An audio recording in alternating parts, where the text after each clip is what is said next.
ఇమ్మానుయేలు సంఘ కాపరైన మీ ప్రియకుమారుడైన ప్రవీణయ్య గారిని బట్టి కూడా నీకు స్తోత్రాలు ప్రభువా.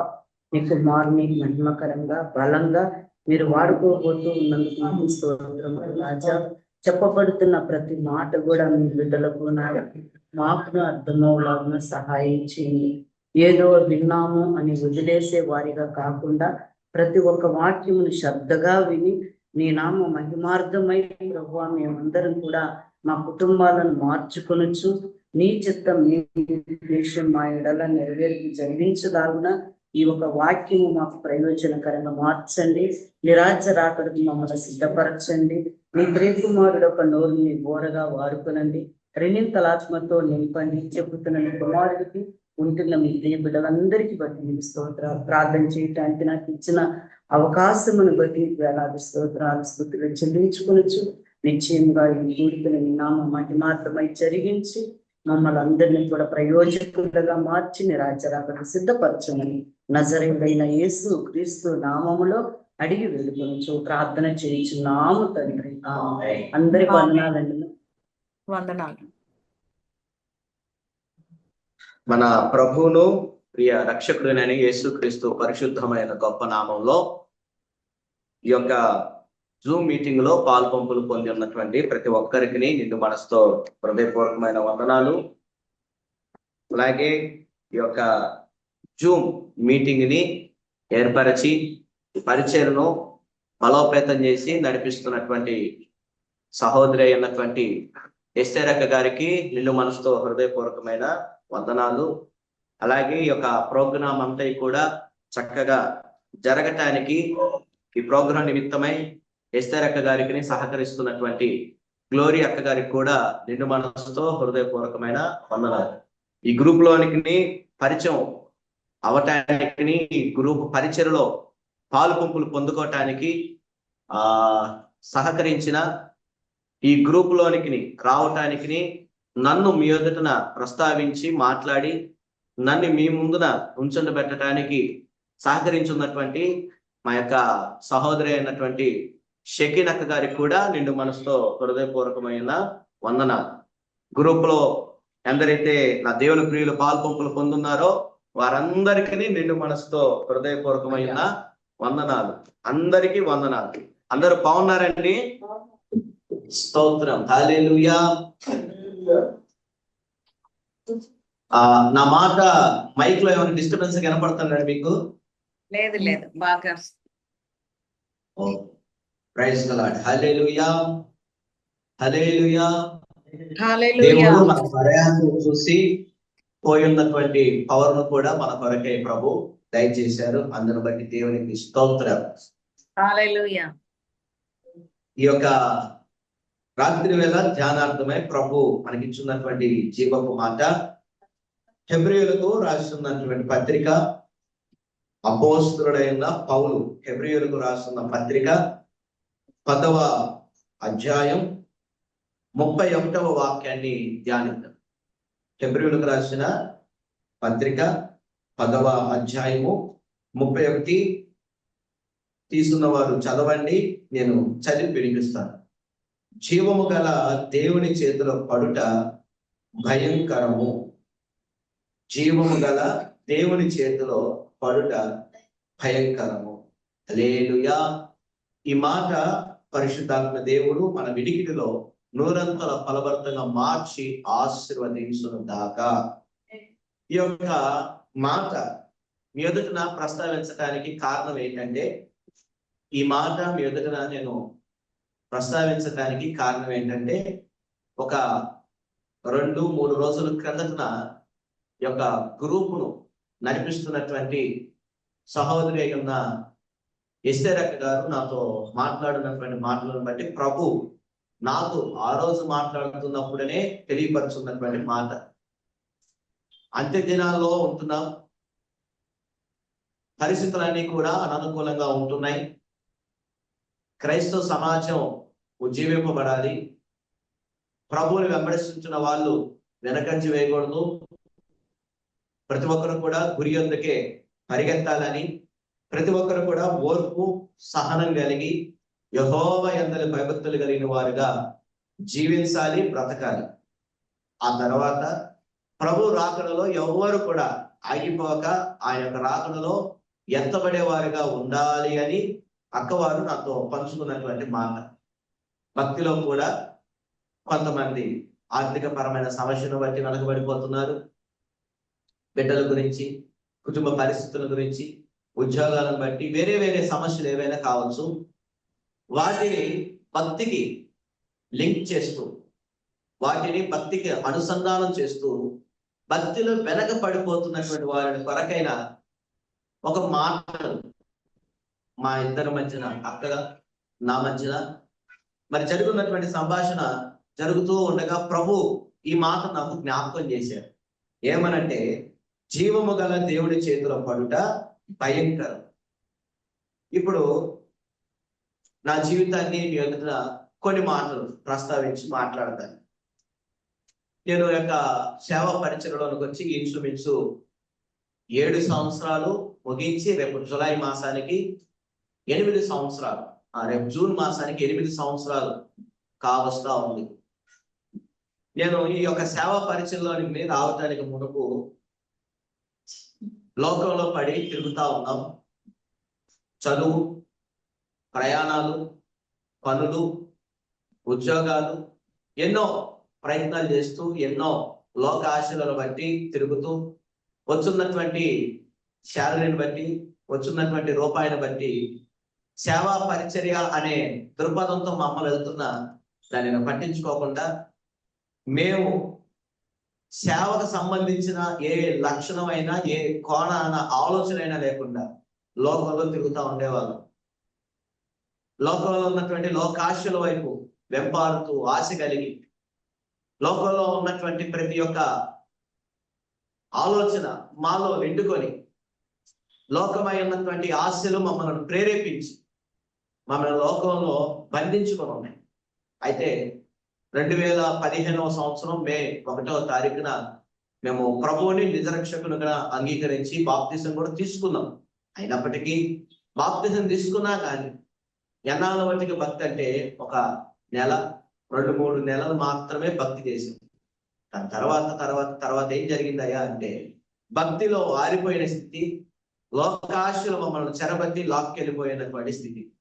ఎందుకంటే అపోస్తలుడైన పౌలు అంటాడు, మీరు మీ అవయవములను ప్రభువు కొరకై వాడున్నట్టయితే నిత్య జీవం కలుగుతుంది.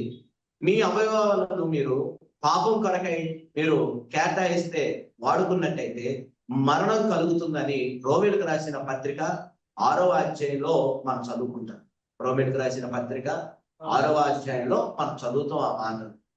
మేమైతే ఈ శరీరాన్ని, దేవుని వాక్యం అంటుంది ప్రియులారా, ఈ దేహము దేవుని ఆలయం అని, ఆయన కొరకైనటువంటి గుడారం అని వాక్యము, లేఖనాలు మనతో మాట్లాడుతున్నాయి, సెలవిస్తున్నాయి. అయితే ఈ యొక్క లేఖనాలను బట్టి మాకు అప్పటికి తెలియనటువంటి విషయాలు, దేవుని యొక్క మాటలు ఎరిగిన తర్వాత, సేవలకు వచ్చిన తర్వాత మేమెంతటి ఘోరమైనటువంటి తప్పిదాలు ఒప్పులు చేసామో తెలుసుకున్నాం. తెలియక మునుపు ఈ శరీరాన్ని పాపానికైనా హేతువు చేసుకొని అనేకమైనటువంటి తప్పులన్నిటిని కూడా చేసాం. సినిమాలని, షికారులని, సహవాసాలని, లోకంలో చేయరాని పనులన్నీ కూడా చేస్తూ తిరిగాం. కానీ దేవుని యొక్క ప్రేమ మా పైన వెంటాడుతూ ఉండి మమ్మల్ని పట్టుకుంది.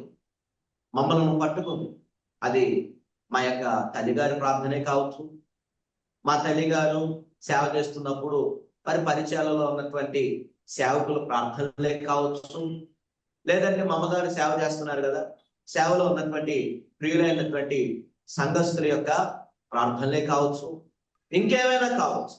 ఏదేమైనా ప్రభు ప్రేమ మా పైన వ్యక్తపరిచి మొదట గాయపరిచాడు. ఆయన ప్రేమ వలన మొదట మమ్మల్ని గాయపరిచాడు.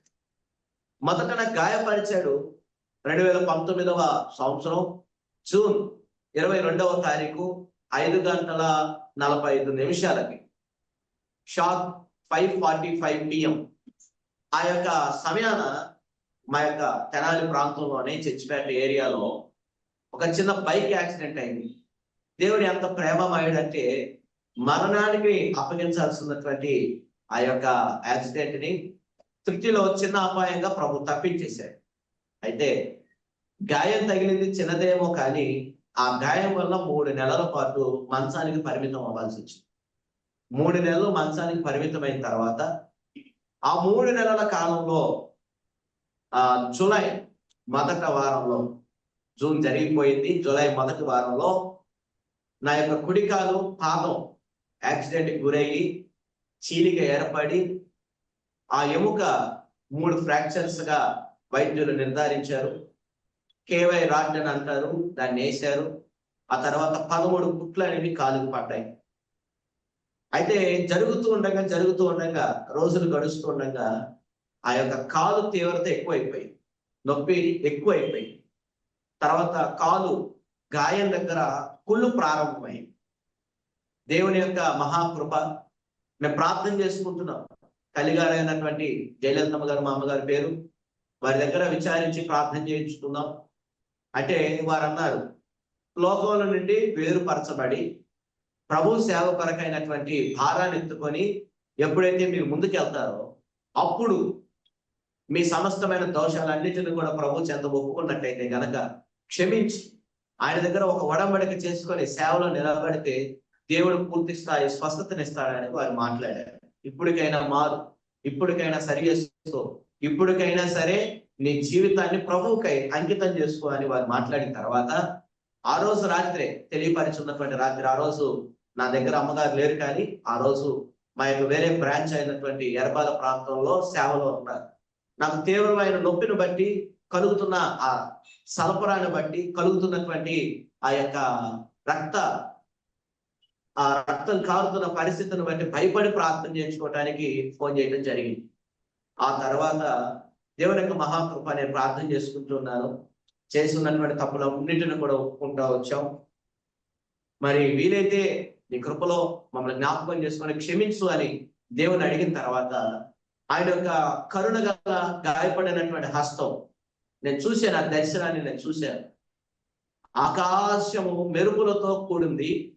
ఆకాశము తెరవబడినట్టుగా మెరుపుల మధ్యలో నుంచి ఒక హస్తం, ఆ హస్తానికి ఈ మధ్యలో గాయం ఉంది.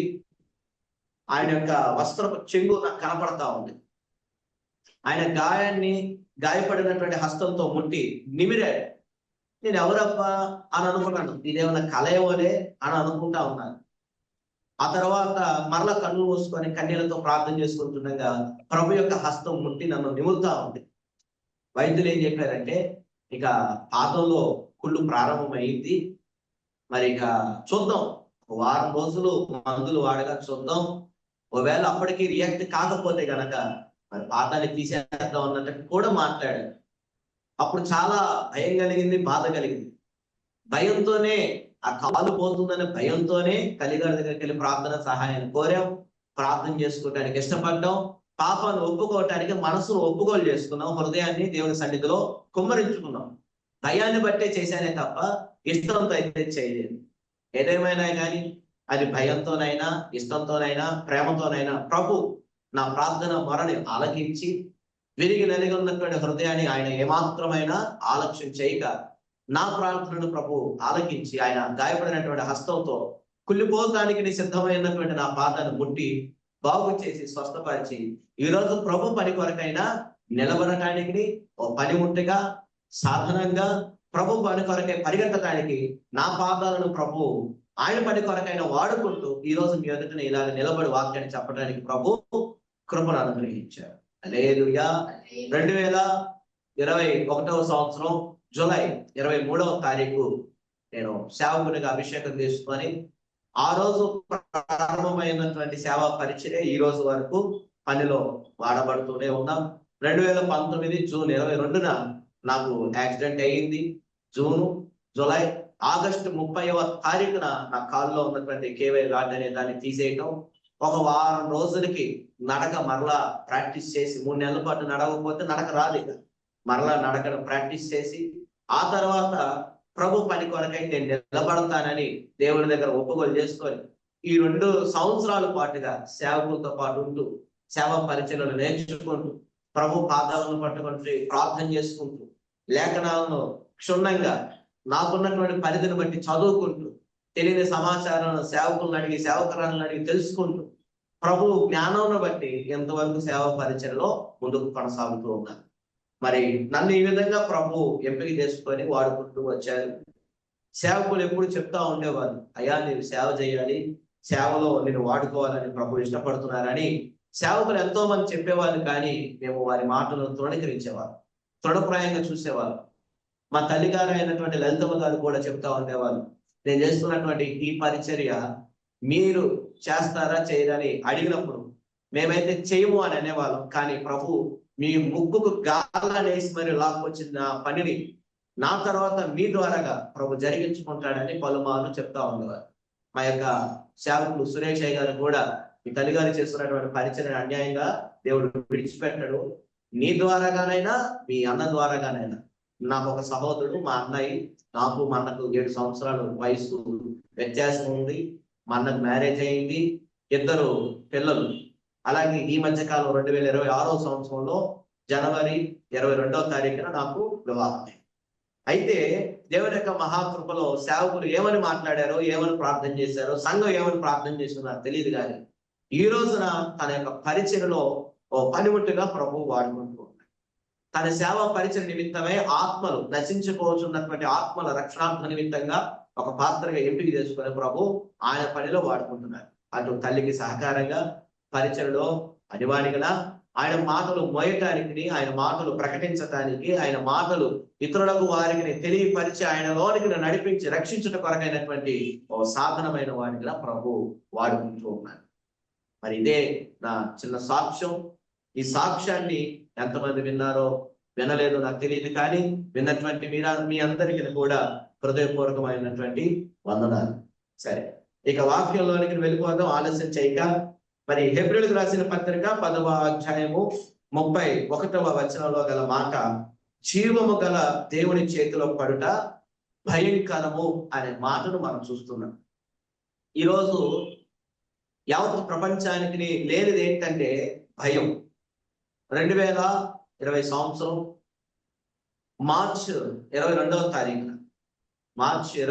తారీఖున ఆదివారం వచ్చింది. ఆ రోజు మరి మా యొక్క భారతదేశానికి సంబంధించిన ప్రధాని నరేంద్ర మోడీ గారు లాక్డౌన్ ప్రకటించారు. 2020వ సంవత్సరం మార్చి 22వ తారీఖున శనివారం దినాన ప్రెస్ మీట్ పెట్టి భారతదేశానికి లాక్డౌన్ చేస్తున్నాం, రైళ్లు బస్సులు తిరగటానికి వీల్లేదు, అలాగే విమానాలు తిరగటానికి వీల్లేదని సమస్తాన్ని ఎక్కడికక్కడికి ప్రతి దాన్ని ఆపేశారు నరేంద్ర మోడీ గారు. ఆపేసిన తర్వాత ఈ రోజు ఒక్కరోజే కానీ చెప్పి అందరూ లైట్ తీసుకున్నారు. 2వ రోజు 3వ రోజు తర్వాత ప్రెస్ మీట్ పెట్టి 6 రోజులు పొడిగిస్తున్నాం, 15 రోజులు పొడిగిస్తున్నాం, ఈ నెలంతా పొడిగిస్తున్నాం, రేపు నెల పొడిగిస్తున్నాం, 50 నెలలు పొడిగిస్తున్నాం అని 2020 సంవత్సరాన్ని అంతటిని కూడా వెల్లడి చేశారు. ఆ తర్వాత సెకండ్ వేవ్ అని, థర్డ్ వేవ్ అని, ఫోర్త్ వేవ్ అని 2021వ సంవత్సరం కూడా మధ్యంతరంగా కంటే కూడా పైగా నెలలు గడిచిపోయినాయి. ఆ సమయంలో ప్రతి ఒక్కరు కూడా ఇక ఇదే ఆఖరని అందరూ చక్కగా మాంసాలు వండుకొని తిన్నారు, కావాల్సినవి తెచ్చుకున్నారు, చక్కగా తినాలనుకుంటే వాటిని తినేశారు. అలాగే ఏ డబ్బులు ఉన్నాయో సేవింగ్సే కానీ ఇంకేమైనా కావచ్చు, ఇక ఇదే ఆఖరి కనుక ఉంటామో లేదో అనుభవిస్తామో లేదో అని ప్రతి దానిని కొనుక్కున్నారు, తెచ్చుకున్నారు, తిన్నారు, పండుకున్నారు. ఇంకా కొంతమంది ఏం చేశారంటే మరి ఇదే రాకడ సమయమేమో అని భయపడిపోయి మరి ఆన్లైన్ లో లైవ్ ప్రోగ్రామ్స్ ద్వారాగా యూట్యూబ్ లో ఇలా జూమ్ మీటింగ్స్ ద్వారాగా కొంతమంది సేవకులు, పేరుగాంచున్నటువంటి సేవకులు, వారు కలిగి ఉన్నటువంటి సాంకేతికను బట్టి వారు జూమ్ మీటింగ్స్ అని, యూట్యూబ్ లైవ్ అని, ఫేస్బుక్ లైవ్ అని, వాట్సాప్ అని ఇవేవో టెక్నాలజీని వాడుకుంటూ సువార్తలను ప్రకటిస్తూ ప్రభు పనిని ముందు తీసుకెళ్తుండగా ఈ ప్రాణానికి భయపడి, ఈ యొక్క మరణాన్ని గురించిన భయం కలిగి ఎక్కడ ప్రాణాలు పోతాయో అని భయపడిపోయి ఆ లైవ్లను వింటూ సేవకులు కూడా మామూలు కాదు ఏం చెప్పారు అప్పుడు ఆ సమయం, ఇదే రాకడ సమయం, ఇక వచ్చేసింది, అయిపోయింది, ఇక అందరూ ఉంటామో లేదో అని భయపడిపోయి ఇక వారి చెప్పే మాటలకు మరింత భయపడిపోయి ప్రజలకు వారు మరి వాళ్ళు కూడా ఏమైపోయారంటే ఇదే సేవకులు కూడా అంటున్నారు, ఇదే రాకడ సమయం. ఇక భక్తి, ఇప్పుడు భక్తి చేద్దాం, ఇప్పుడు దేవునికి భయపడిపోదాం అని చెప్పి ప్రార్థన చేయడం ప్రారంభించారు. కనీసం దేవుని పాటలు కూడా ఇంట్లో మోగటానికి ఇష్టపడని వాళ్ళు కూడా ఆ రోజు దేవుని పాటలు విన్నారు. వారి నోట వెంట నుండి స్తుతి కీర్తనలు పాడుతూ దేవుని నామాన్ని బయలుపరచారు. అలాగే ప్రార్థనలు ఎప్పుడు మోకరించని వారు మోకరించారు, ప్రార్థన చేయని వారు ప్రార్థన చేశారు, బైబిల్ను చదవని వారు ఆ కరోనా టైంలో బైబిల్ చదివి కంప్లీట్ కూడా చేశారు. మరికొందరైతే బైబిల్ కూర్చొని రాసుకున్నారు. హృదయం అనే పలకల మీద ప్రభు రాసుకోమన్నాడు కదా, సరే చేవరాతగా కూడా రాసుకుందాం అని చెప్పి మరికొంతమంది కూర్చొని నాకు తెలిసిన వారు బైబిల్లో ఉన్నటువంటి ఆ ఆది కాండం నుండి ప్రకటన వరకు ఉన్నటువంటి 66 పుస్తకాలని వారు సొంతంగా బుక్స్ కొనుక్కొచ్చుకొని ఆది కాండం, నిర్గమకాండం, లేవిక, ఇలా కాండాలు, రాజుల గ్రంథాలు, దినవృత్తాంతాలు, పత్రికలన్నింటిని కూడా రాసుకుంటూ ఉన్నారు. మరికొంతమంది వేరే వేరే విధంగా ప్రభువుని మెప్పింపదగినట్టుగా భక్తి చేశారు. మరికొంతమంది వేరే వేరే విధంగా వారి యొక్క భక్తిని కొనసాగించినట్టుగా మనం చూడవచ్చు. హల్లెలూయా. అయితే ఏదేమైనా కానీ ప్రజలు ఏమయ్యారంటే మొదటన 2020వ సంవత్సరంలో దేవునికి భయపడ్డారు. అందుకే దేవుని వాక్యం ఏమంటుందంటే, జీవము కలిగిన దేవుని చేతిలో పడుట భయంకరమని వాక్యం అంటుంది.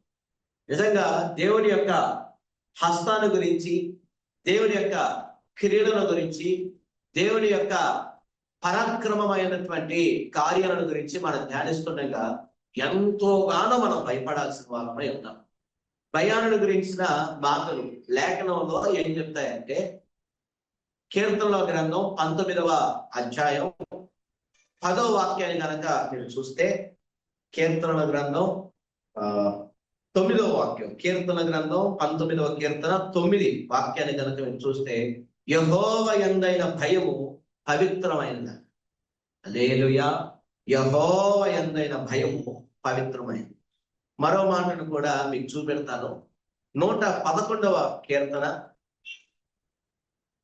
111వ కీర్తన 10వ వాక్యాన్ని చదివితే, యెహోవా యందలి భయము జ్ఞానమునకు మూలం.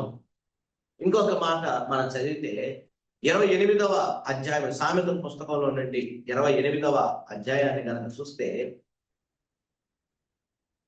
14వ వాక్యం, సామెతలు 28వ అధ్యాయము 14వ వాక్యాన్ని చూస్తే, నిత్యము భయము కలిగి ప్రవర్తించువాడు ధన్యుడు.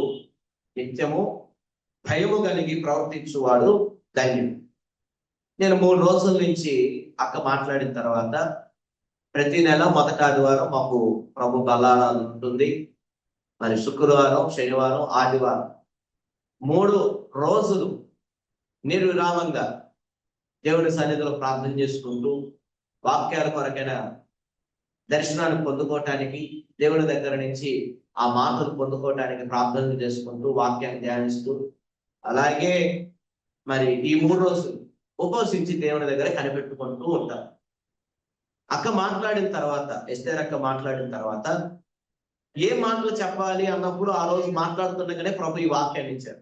ప్రభువా, ఈ వాక్యాన్ని ఎలా చెప్పాలి, ఈ వాక్యాన్ని ఎలాగా వాళ్ళకి వివరించి వడ్డించాలి, ఎలాగ విడిచిపెట్టాలి. నేను మనకు తెలిసిన వాక్యాలు అంతగా తెలియని సబ్జెక్టులు కదా ఇవన్నీ కూడా.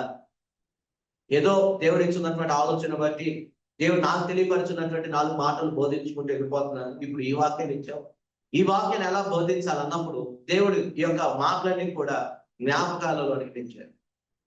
ఈ కీర్తనలో 19వ కీర్తనలో కావచ్చు, 111వ కీర్తనలో కావచ్చు, సామెతలు 28వ అధ్యాయం గల వాక్యాన్ని కావచ్చు, ఈ మాటలో ప్రభు జ్ఞాపకాన్ని చేశారు.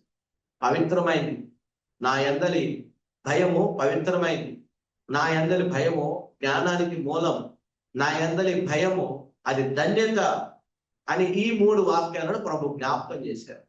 మీరు బైబిల్లో గనక చదివితే యెహోవా యందలి భయభక్తులు అనేది మనం చదువుతాం. సామెతలు 22వ అధ్యాయంలోకి వెళ్ళిపోతే, యెహోవా యందలి భయభక్తులు కలిగి ఉండటం వినయము. వినయము, యెహోవా యందలి భయము వినయము అని మనం చూస్తాం. యెహోవా యందలి భయము వినయంతో పాటుగా నీ భయానికి, నీ భక్తికి మెచ్చున్నటువంటి ప్రభు ఏం చేస్తాడంటే, ఐశ్వర్యమును, ఘనతయు, జీవాన్ని ప్రభు దయచేస్తారంట. ఏం దయచేస్తారండి? యెహోవా యందు భయము కలిగి ఉండటం వినయానికి సాదృశ్యమై ఉన్నట్టయితే ప్రతిఫలంగా ప్రభు ఏం చేస్తాడంట? నీ భక్తికి మెచ్చి నువ్వు భయం కలిగి వినయ విధేయతలు కలిగి దేవుని ఎదుటన భక్తి కలిగి నడుచుకుంటున్న దానిని బట్టి ప్రతిఫలంగా ఐశ్వర్యాన్ని, ఘనతను, జీవాన్ని ప్రభు దయచేస్తాడంట. ఈ 3 భూమి మీద బ్రతుకుతున్నటువంటి వారమైన మనకి కావాల్సినవి. ఐశ్వర్యం అనగా డబ్బు కావాలి. ఐశ్వర్యం అనగా మనకి జీవనోపాధి నిమిత్తమైనటువంటి కావలసి ఉన్నటువంటి కుటుంబాల అవసరాల కొరకైనా, ఉద్యోగాల ద్వారాగానైనా, చేతి పనుల ద్వారాగానైనా మనకు కావాల్సి ఉన్నటువంటి సంపాదన అనే దాన్ని ఐశ్వర్యంగా ప్రభు మాట్లాడుతున్నారు. రెండవదిగా ఘనత. దేవుని యందలి భయభక్తులు కలిగిన వారికి ప్రభు ఏమిస్తాడంటే ఘనతను ప్రభు దయచేస్తాడు. ఘనత అంటే నలుగురైన వారి ఎదుటన ఒక గొప్ప పేరును ప్రభు దయచేస్తాడు. నువ్వు హానికరుడు అయినా కావచ్చు, నువ్వు ఏ విధమైనటువంటి తత్వం కలిగిన వాడమైనా, తత్వం కలిగిన దానివైనా కావచ్చు, కానీ ఆయన అందులో భయభక్తులు కలిగి ఉన్నట్టయితే గనక నీకు ఘనతను కూడా ప్రభు దయచేస్తాడు. ఇక మూడవదిగా జీవం అనగా మనకు ఆయుష్కాలము, దీర్ఘాయువు, ఆరోగ్యమును, స్వస్థతను ప్రభు దయచేస్తాడు. ఈ 3 కూడా ఏమై ఉంటే ఇస్తాడంటే ఆయన యందలి భయము, ఆయన యందలి భక్తి. ప్రభు కూడా మొదటగా ఏమని బోధిస్తున్నాడండి? భయాన్ని గురించి బోధిస్తా ఉన్నాడు. ప్రభు తన భక్తులను ఆధారం చేసుకొని చెప్తున్నటువంటి మాటలు ఏంటంటే భయం. దేవుని సన్నిధిలోనైనా, వ్యక్తిగతమైనటువంటి జీవితంలోనైనా, ఇంకా ఏ సమయానైనా కానీ, సామెతలు 28వ అధ్యాయంలో జ్ఞానవంతుడైనటువంటి సొలొమోను మహారాజు ఏమంటున్నాడండి? నిత్యము భయము కలిగి ప్రవర్తించేవాడు ధన్యుడు అని అంటుంది వాక్యం. ఎప్పుడో విపత్కరమైనటువంటి పరిస్థితులు, ఇండ్లు కొట్టుకోకపోతున్నటువంటి పరిస్థితులు, వరదలు వచ్చినటువంటి పరిస్థితులు, ఇరుకులు వచ్చినటువంటి పరిస్థితులు, లేదంటే కరోనా లాంటి మహమ్మారిలు వచ్చినటువంటి పరిస్థితి అందును బట్టి భయం కలిగి భక్తి చేయటం కాదు, కానీ నిత్యము అనుకూలత ఎందైనా భయం కలిగి ఉండాలి, అననుకూలత ఎందైనా సరే మనం భయం కలిగిన వారంగా బ్రతకాలని దేవుని వాక్యం మనతో మాట్లాడుతుంది. అందుకే అపోస్తలుడైనటువంటి పౌలు ధర్మశాస్త్రమైనటువంటి ఈ గ్రంథాన్ని బట్టి ప్రావీణ్యత పొందున్నటువంటి పౌలు ఏమన్నాడంటే జీవము కలిగిన దేవుని చేతిలో పడుట భయంకరం కనుక ఆ భయంకరమైనటువంటి పరిస్థితికి అప్పగించబడక ప్రతి మనుషుడు కూడా దేవుని యందలి భయము కలిగిన వాడే ప్రవర్తించాలని వాక్యం ద్వారాగా మాట్లాడుతున్నారు. హల్లెలూయా. ఇదిగో దేవుని సన్నిధిలో మనమంతా కూడా ఏమై ఉండాలంటే భయం కలిగిన వారంగా ఉండాలి.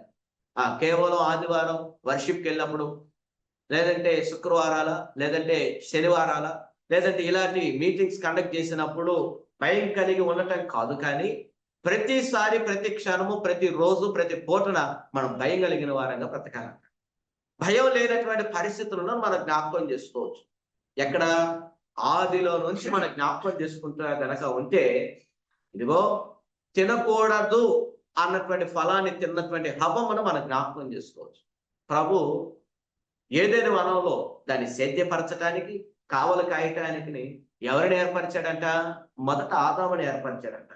ఆ ఆదాముని ఏర్పరిచిన తర్వాత ఆదాము కొరకైనటువంటి సాటి అయిన సహాయం కొరకై ఆదాముకు గాఢమైన నిద్రను ప్రభు కలిగించి తన యొక్క పక్కటెముక ద్వారాగన సాటి అయినటువంటి సహాయం కొరకైన స్త్రీని ఆయన నిర్మించాడు.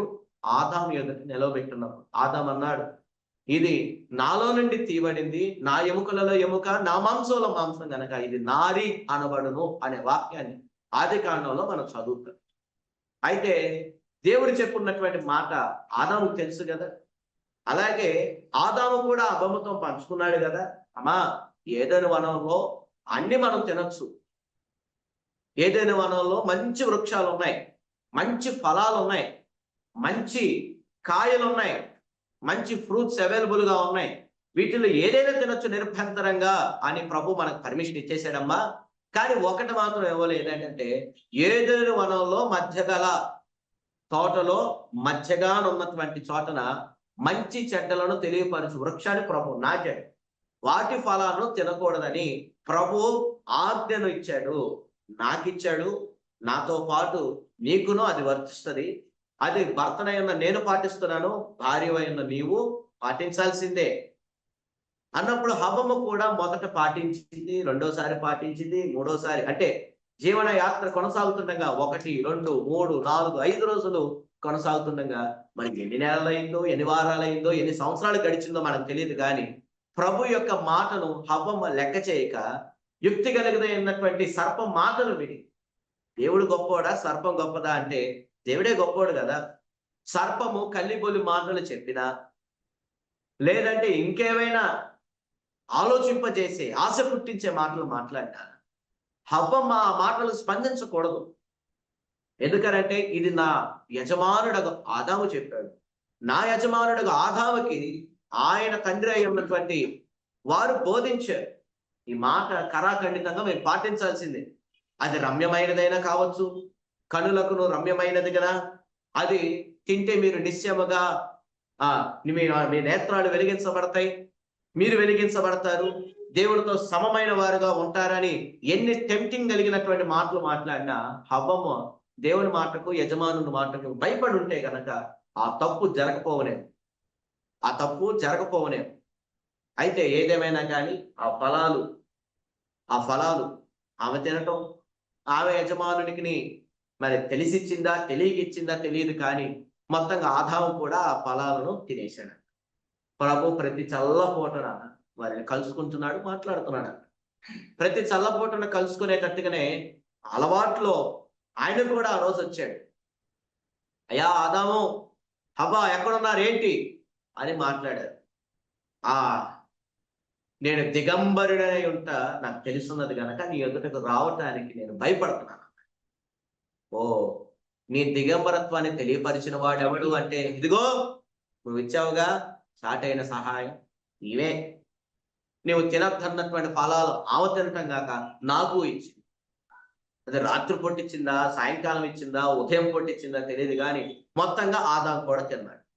తినిన తర్వాత ఇద్దరు నేత్రాలు వెలిగించబడి వారు దిగంబరులు అనే సంగతిని తెలుసుకొని సిగ్గుపడి వారు అంజూరపు ఆకులను కచ్చడములుగా చేసుకొని వారు దాచుకున్నారంట, వారి యొక్క శరీరాన్ని కప్పుకున్నారంట.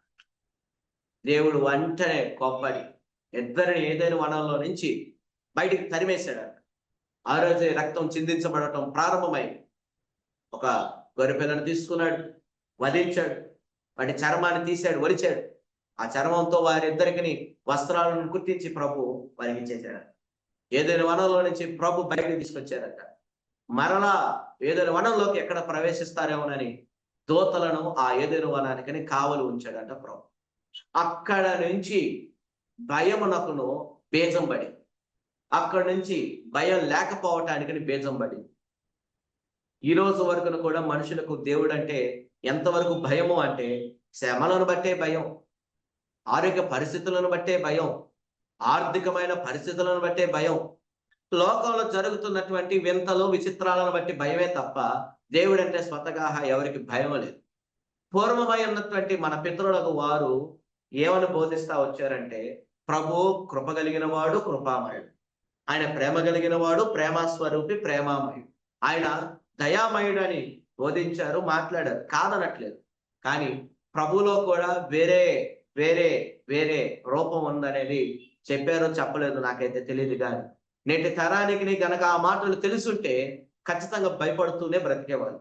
ప్రభు ఖచ్చితంగా మాట్లాడుతున్నాడు ఏమనంటే, మీరు భయపడాలి, మీరు భయం కలిగి ఉండండి, పాపాన్ని ఏడ చేస్తామో అనే భయం కలిగిన వారుగా ఉండండి, పాపంలో ఏడ పడిపోతామో అనే భయం కలిగిన వారుగా ఉండండి, మీకు నాకు ఎడబాటు ఎక్కడ వస్తుందేమోనని భయం కలిగిన వారుగా బ్రతకండి అన్నాడు.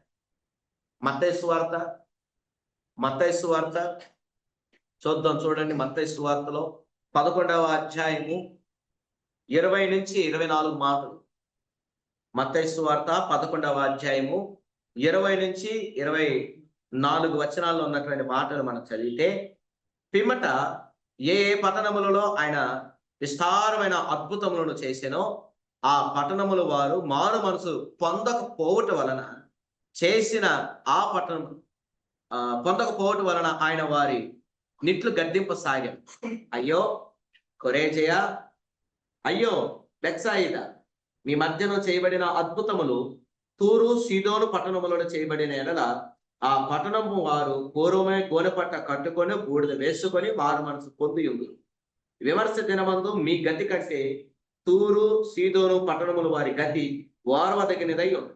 మీతో చెప్పుచున్నాను, కొపెర్నహూమా, ఆకాశము మట్టునకును హెచ్చింపబడినవా, నీవు పాతాళము వరకు దిగిపోయేదు. నీలో చేయబడిన అద్భుతములు సొదొమలో చేయబడిన ఎడల అది నేటి వరకు నిలిచింది. విమర్శ దినమందు నీ గతి కంటే సొదొమ దేశపు వారి గతి వారవదగినదై ఉండునని మీతో చెప్పుచున్నానని. చాలండి. ఈ మాటల్లో మీరు చూస్తున్నట్టయితే గనక ఇక్కడ తెలియపరుస్తున్నటువంటి మాట ఏమని అంటున్నాడండి? కొరజి, కపెర్నహూమా, అదే విధంగా బెత్సాయిదా, వీటి మధ్యన ప్రభు చేస్తున్నటువంటి అద్భుతాలు అనేకములై ఉన్నాయి. ఒకటి కాదు, రెండు కాదు, కానీ విస్తృతంగా గొప్పమైనటువంటి అద్భుతాలను ప్రభు జరిగించాడంట. అయితే ఇదిగో ఈ అద్భుతాలు చేసిన, అద్భుతాలు అనుభవించిన, అద్భుతాలను చూస్తున్నటువంటి వారు ఎవరు కూడా మారు మనసు పొందలేదంట. అదే కదా చెప్తున్నాడు, అద్భుతాలు ఆయన విస్తారమైన అద్భుతాలను చేశాను, ఆ పట్టణపు వారు మారు మనసు పొందకపోవటం వలన ఆయన వారిని ఇట్లు గద్దెంపు సాగాను. ఏమంటున్నాడు? గద్దిస్తున్నాడు. అద్భుతాలు చూశారు, విన్నారు, అనుభవించారు, పొందుకున్నారు. ఆ అద్భుతాలను బట్టి సంతోషాన్ని అనుభవించారంట వారు. అయినా సరే క్షణానికి మాత్రమే, ఆ రోజు వరకే. ఆ అద్భుతం ఎంతవరకు అంటే వారి అవసరం తీరేదాకే. అద్భుతం తీరిన తర్వాత దేవుడెవరో జీవుడెవరో అన్నట్టుగా వారు ప్రభువును తృణీకరించేశారంట. ఆయన పక్కన పెట్టేశారంట. ఇక అవసరం లేదు, ఇక ప్రభుతో పని లేదనే ఒక అతిశయాన్ని వారు కనబరిచినట్టుగా మనం చూడొచ్చు. అయితే ప్రియులారా, ఈరోజు మనం కూడా ఉంటున్నటువంటి పరిస్థితుల యొక్క మార్పు, ఉన్నటువంటి పరిస్థితి యొక్క వేరే వేరే విధమైనటువంటి కుటుంబ శోధనలన్నీ కూడా తప్పింపబడేంత వరకునే భయమును భక్తిని కలిగిన వారంగా బ్రతుకుతున్నాం. అయితే నేను తెలియపరుస్తున్నటువంటి మాట ఏంటంటే, మనం కూడా అద్భుతాలు పొందుకునేంత వరకును భయమును భక్తిని కొనసాగించుట మానుకోవాలి. శ్రమలు తీరేంత వరకును భయభక్తులు కలిగిన వారంగా జీవించటం మానుకోవాలి. ఉన్నటువంటి పరిస్థితులు మారేంత వరకును భయభక్తులు కలిగిన వారంగా బ్రతకటం మానుకోవాలి. అయితే దేవుని మాట ఈ విధంగా తెలియపరుస్తా ఉంది, మీరు ఎల్లవేళనా భయభక్తులు కలిగిన వారుగా ఉండాలన్న. మీరు ఎల్లవేళనా భయభక్తులు కలిగిన వారుగా జీవించాల. ఎప్పుడునూ భయభక్తులుగా అన్నాడు కదా. సామెతలు 28వ అధ్యాయంలో అన్నాడు కదా, ఏమని? మీరు నిత్యమును భయమును కలిగిన వాడుగా ఉన్నట్టయితే ధన్యత ధన్యత అని అన్నాడు. మనం ఏమై ఉన్నామంటే, భయము భక్తి ఎప్పుడు ప్రదర్శించే వాళ్ళని ఉన్నామంటే శోధనను తొలగిపోయేంత వరకు. ఎప్పటి వరకును భయభక్తులు కలిగిన వారంగా ఉంటున్నాము అంటే మన శ్రమలు తీరిపోయేంత వరకు. ఎప్పటి వరకును భయభక్తులు కలిగిన వారంగా జీవిస్తున్నాము అంటే మన యొక్క కుటుంబ పరిస్థితులు, స్థితిగతులు మారేంత వరకు మాత్రమే భయభక్తులు కలిగిన వారంగా బ్రతుకుతున్నాం. నేటి తరంలో ఉన్నటువంటి శోధనలు, ఇరుకులు, ఇబ్బందులు ఏ విధంగా కొనసాగుతున్నాయో మనం చూస్తున్నాం. ప్రవచనాలన్నీ కూడా ఒకదాని తర్వాత ఒకటి, ఒకదాని తర్వాత ఒకటి, ఒకదాని తర్వాత ఒకటి మన తరంలో జరగటం మనం చూస్తున్నాం. గాజా పరిస్థితిని మనం చూసాం కదా. గాజా స్థితి ఏ విధంగా మనం చూసాం కదా. యుద్ధాలు జరిగిపోయి గాజా వారందరూ కూడా భయాందోళనకు గురైనటువంటి పరిస్థితులను మనం చూస్తున్న వాళ్ళంగా ఉన్నాం. అదేవిధంగా ఇప్పుడు ఉన్నటువంటి ఇరాన్ ప్రదేశానికి సంబంధించిన యుద్ధాలు జరుగుతూ ఉన్నాయి. అలాగే వేరే వేరే యుద్ధమైనటువంటి పరిస్థితులు వస్తాయి, రాబోతున్నాయి. అవి జరగవలసి ఉన్నదేనని ఆయన మరి మత్తయి సువార్త 24వ అధ్యాయంలో 3వ వాక్యం నుంచి శిష్యులతో ఈ విధంగా బోధిస్తా ఉన్నాడు. యుద్ధాలు వస్తాయి, కరువులు వస్తాయి, భూకంపాలు వస్తాయి, సునామీలు వస్తాయి, దేశం మీదకి దేశం లెగుస్తుంది, యుద్ధము మీదకి యుద్ధము వస్తుంది, అనారోగ్య సమస్యలు వస్తాయి, కరువులు వస్తాయి, వ్యాధులు, అంతు చిక్కని రోగాలు వస్తాయి అని ప్రభు 24వ అధ్యాయము 3వ వాక్యం నుంచి విస్తృతంగా ఆయన మాట్లాడుతున్నాడు. 24వ అధ్యాయాన్ని రాసుకునే వారు ఉంటే, నోట్ చేసుకునే వారు ఉంటే కనుక 24వ అధ్యాయాన్ని మార్క్ చేసుకోండి. 24వ అధ్యాయాన్ని మీ యొక్క నోట్బుక్స్ లో అయినా నోట్ చేసుకోవడానికి ప్రయత్నం చేయండి. 24వ అధ్యాయం మొత్తంలో కూడా ఆయన విధమైనటువంటి మాటలు మాట్లాడుతున్నాయి. మరి పరిస్థితులన్నీ కూడా ఏమై ఉన్నాయి అంటే, ఇదిగో విపత్కరమైనటువంటి పరిస్థితులు ఇప్పుడు ఉన్నాయి, ఇక ముందు కూడా రాబోతున్నటువంటి స్థితిని మనం చూడొచ్చు. మొన్నటి వరకు ఉక్రెయిన్, మొన్నటి వరకు రష్యా, మొన్నటి వరకు గాజా, ఆపై పరిస్థితి వరకు ఏవేవో సమస్య. మరి ఇప్పుడేమో మరి ఇరాన్ అంటే ఒకప్పుడు ఏ దేశం అంట? బైబిల్లో ఉన్నటువంటి ఇరాన్ మరో పేరే బబులోన్. ఇరాన్కి ఉన్నటువంటి మరో పేరు బైబిల్లో బబులోన్ అని. చరిత్ర పుస్తకాలు చదివినప్పుడు వేరే వేరే పుస్తకాలు మరి బైబిల్ ద్వారాగా అనుసంధానమైనటువంటి పుస్తకాలు, చరిత్ర పుస్తకాలు చదువుతున్నప్పుడు మరి కాలానుగుణంగా పేర్లు కొన్ని దేశాలకు మార్చడం అనేది జరిగింది. మరి బబులోనుకు కూడా పేరు మార్చారు. ఏమనంటే ఈరోజు ఇరాన్. ప్రకటన గ్రంథంలో 18వ అధ్యాయాన్ని మీరు మార్క్ చేసుకోండి. ఇరాన్ గురించి బబులోన్, ఇరాన్ దేశం అంటే బబులోన్. ఆ బబులోను గురించిన ఏడుపు 17వ అధ్యాయంలోను 18వ అధ్యాయంలోను ఇరాన్ గురించి ఉన్నటువంటి దానిని కన్యకగా ప్రభు పోల్చి, పాపము కలిగినట్టుగా, వ్యభిచారం కలిగి ఉన్నట్టుగా, వ్యాపార సామ్రాజ్యానికి ప్రతీకగా మూలంగా ఉన్నటువంటి ఆ బబులోను బట్టి అనేకులకు వారు అతిశయిస్తా ఉన్నారంట. అయితే అట్టి వారి యొక్క అతిశయాలను ప్రభు అణగదొరకటానికి ఇరానుకున్నటువంటి అహంకారాన్ని, అహాన్ని, ఇరానుకున్నటువంటి గర్వాన్ని, సమస్తాన్ని కూడా సర్వనాశనమును చేయటానికి ప్రభు ఇరాన్ మీదకి యుద్ధాలను అప్పగించాడు. మనం బైబిల్లో చూస్తున్నాం కదా, ఇరాన్ దేశం ఏమైపోయిందంట? పాడైపోతుంది. బబులోను కూడా పాడైపోతుందంట. బబులోను ఇరాను, ఇరానే బబులోను, ఇవి పాడైపోతున్నాయి. మరి లేఖనంలో ఉన్నటువంటి ప్రతి వాక్యం కూడా ఏమవుతుంది? నెరవేర్చబడతా ఉంది. మరి ఇప్పుడు ఉన్నటువంటి ఈ అంత్య దినాలు, ఇప్పటికీ మనం ఏమని అంటామంటే ఈ కాలాన్ని కృపాకాలం, కృపాకాలం, కృపాకాలం అని మాట్లాడుకుంటాం. నిజమే, పాపము ఎక్కడ విస్తరించినో కృప కూడా అక్కడే విస్తరింపబడుచున్నదని రోమిలికి రాసిన పత్రికల్లో అపోస్తలుడైన పౌలు మాట్లాడుతున్నాడు. అయితే 6వ అధ్యాయం ప్రారంభంలో ఏమంటాడంటే పాపము ఎక్కడ ఉన్నదో కృప అక్కడ విస్తరింపబడుతుంది కదా అని చెప్పి, పాపంలోనే మనం ఉందుమా అంటే అట్లా రాదు అని మాట్లాడతాడు. మరి కృప విస్తరింపబడతా ఉంది. ఆయన రాకడ ఇంకా ఎప్పుడు పూర్తి స్థాయిగా రాబడుతుందంటే ఆయన యొక్క తెలియపరుచున్నటువంటి మాటలు ఏవైతే ఉన్నాయో శిష్యులకు, వారికి మత్తయి సువార్త 6వ అధ్యాయం 6 మాటల్లో ఏమని చెప్తున్నాడంటే, మీరు సకల జనులకు, వారికి, యావత్ ప్రపంచానికి నా మాటల గురించి మీరు ప్రకటించండి. ఈ సువార్త రేపొద్దున ఎవరైనా కావచ్చు, నాకు తెలియలేదయ్యా, మారు మనసు పొందుకోవటానికైనా, బాప్తిసం తీసుకోవటానికైనా ఈ మాటలు నాకు తెలియలా అని ఎవ్వరు నన్ను ప్రశ్నించకుండా నిమిత్తంగా మీరు యావత్ ప్రపంచానికి స్వార్థను తెలియపరచండి. వాడు మారాడా? మారినట్టు. మారలేదా? మారినట్టే. అందుకే అన్నాడు ప్రకటనలో, అన్యాయం చేస్తుంటున్న వాడిని అన్యాయం చేయనివ్వండి, తప్పులు చేస్తుంటున్న వారిని తప్పులు చేస్తూనే ఉండనివ్వండి, పవిత్రుడకు వారిని పవిత్రంగానే ఉండనివ్వండి, పరిశుద్ధుడకు వారిని పరిశుద్ధులుగానే ఉండనివ్వండి. మారేవాడు మారతాడు, మారనివాడు మారతాడు, మారనివాడు మారకుండా ఉంటాడని ప్రభు మాటలు మనం వినొచ్చు. అలాగే ధనవంతుడు ఒకడు ప్రార్థనలు చేస్తున్నాడంట, యాచనలు చేస్తున్నాడంట. తర్వాత కాలాన్ని బట్టి చూడగా వాడు ఏమైపోయాడంటే దేవుని దగ్గరికి వెళ్ళాల్సిన పరిస్థితి వచ్చింది. వెళ్ళిన తర్వాత ఆయన న్యాయపీఠం ఎదుట న్యాయ విమర్శలో ఆయన తప్పుడోడుగా తేలి ఆయన తీసుకెళ్లి నరకాగ్నిలోనికి పడేశారు. పడేసిన తర్వాత అక్కడికి వెళ్ళి ప్రార్థన చేస్తున్నాడు, నిజమైన ప్రార్థన. నరకంలోకి వెళ్ళి నిజమైన ప్రార్థన చేసినా, విరిగి నలిగి హృదయం కలిగినట్టుగా ప్రార్థన చేసినా, ఎన్ని పెడబొబ్బులు పెట్టుకుంటూ ప్రార్థన చేసిన నరకంలో నుండిన ప్రార్థన దేవుని చెవిన పడదు. అయితే ఆ నరకంలో పడినటువంటి వాడి యొక్క ప్రార్థన ప్రభు విన్నాడంట. వాడు పెడుతున్న మొరని ప్రభు విన్నాడంట. ఆయన అన్నాడంట, నీ యొక్క రొమ్మను ఆనుకున్నటువంటి అబ్రహామును పంపించు, ఆ అబ్రహాం యొక్క చితికిన వేలి యొక్క సుక్క ద్వారాగానైనా నా దాహము తీర్చుకుంటానని ఆయన మాట్లాడాడు. ఆయనేమో ఇంకా మౌనంగా చూస్తా ఉన్నాడు. ఈయన ఇంకా ప్రార్థన చేస్తున్నాడు. ఏమని ప్రార్థన చేస్తున్నాడు? అయ్యా, నేనైతే ఈ స్థితిలోనికి వచ్చాను, నా వాళ్ళు ఈ స్థితిలోనికి రావటం నాకు ఇష్టం లేదు. మరి మీరు ఇక్కడ చనిపోయి నీ దగ్గరకు చేరున్నటువంటి వారిని కొంతమందిని అయినా సరే నువ్వు వారి మధ్యలోనికి పంపించి, నీ బంధువుడైన వాడు నరకంలో పడి పండ్లు కొడుకుతున్నాడు, బాధపడుతున్నాడు, నిప్పులో వాడు ఉన్నాడు, వాడు ఆ గాఢాంధకారంలో చిక్కుకొని వాడుగా ఉన్నాడు, వాడి యాత్రలో మీరు చూస్తే తట్టుకోలేరు, ఇప్పటికైనా మీరు మారటానికి ప్రయత్నం చేయండి అని నీ వారిని పంపిస్తే మా వాళ్ళు మారతారేమోనని ఆయన బ్రతిమలాడుకున్నాడంట.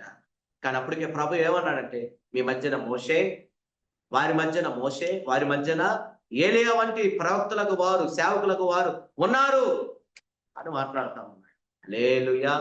అయితే ఆ యొక్క సేవకులకు వారు మాటలు వింటారు, వింటే మారుతారు, మారితే ఇక్కడ ఉంటారు, మారకపోతే నీతో పాటే ఉంటారని ప్రభు ఆయనతో మాట్లాడినట్టుగా మనం చూడాలి. హల్లెలూయా. గనుక నా ప్రియులారా, నేను చెప్పదలిచిన మాట ఏంటంటే, మీరందరూ కూడా యెహోవా యందలి భయం కలిగిన వారిగా బ్రతకాలి. ఎప్పుడు వరకు బ్రతకాలి? ఈ భూమి మీద నుంచి మన జీవితము ముగించబడేంత వరకును, తుది శ్వాస, ఆఖరి శ్వాస వరకు కూడా మనం భయం కలిగిన వారంగానే బ్రతకాలి. సొదొమ గొమొర్రా గురించి మీరు ఆలోచన చేస్తే, సొదొమ గొమొర్రా గురించి చరిత్ర మీకు తెలియనివి కాదు, ఒకసారి జ్ఞాపకం చేస్తాను. సొదొమ గొమొర్రాలోనట ప్రభు లోతును తప్ప, లోతు యొక్క కుమార్తెలను తప్ప, లోతు యొక్క భార్యను తప్ప, ఆమె వెనుక తిరిగి ఉప్పు స్తంభం అయిపోయిందన్న సంగతి కూడా తెలుసు. ఈ యొక్క లోతు కుటుంబం వారు తప్ప ఏ ఒక్క ప్రాణి కూడా బతికుండలేదంట ఆ సొదొమ గొమొర్రా ప్రాంతాల్లో. మరి గమనించండి, దేవుని యొక్క ఉగ్రత మన మీదకి రాకూడదంటే మనం భయం కలిగిన వారు. దేవుని యొక్క శాపం మన మీదకి రాకూడదంటే మనం భయం కలిగిన వారుగా ఉంటాం.